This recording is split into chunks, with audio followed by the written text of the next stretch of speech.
इसी तरह हमारे ऑटिस्टिक बच्चों के लिए स्पेशल एजुकेशन क्यों ज़रूरी होती है? अच्छा पेरेंट्स ऐसा है कि जो हमारे स्पेशल बच्चे हैं उन्हें एक प्रॉपर आईईपी की ज़रूरत होती है। आईईपी यानी कि इंडिविजुअल एजुकेशनल प्लान।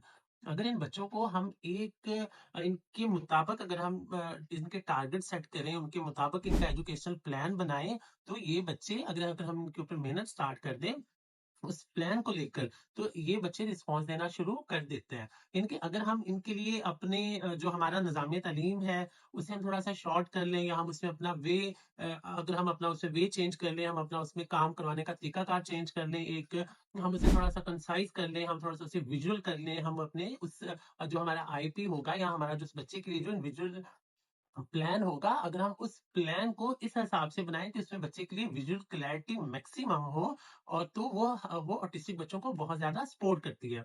तो अगर हम इस चीज़ को देखें तो हमारा जो स्पेशल एजुकेशन सिस्टम है उसमें ये तरीकाकार मौजूद है कि जहाँ पर हम इनके लिए अलहदा से एक आईपी डेवलप करते हैं और उसके मुताबिक हम बच्चे को काम करवाते हैं। और आगे जानने के लिए हमारी नेक्स्ट वीडियो ज़रूर देखिएगा। Thank you so much.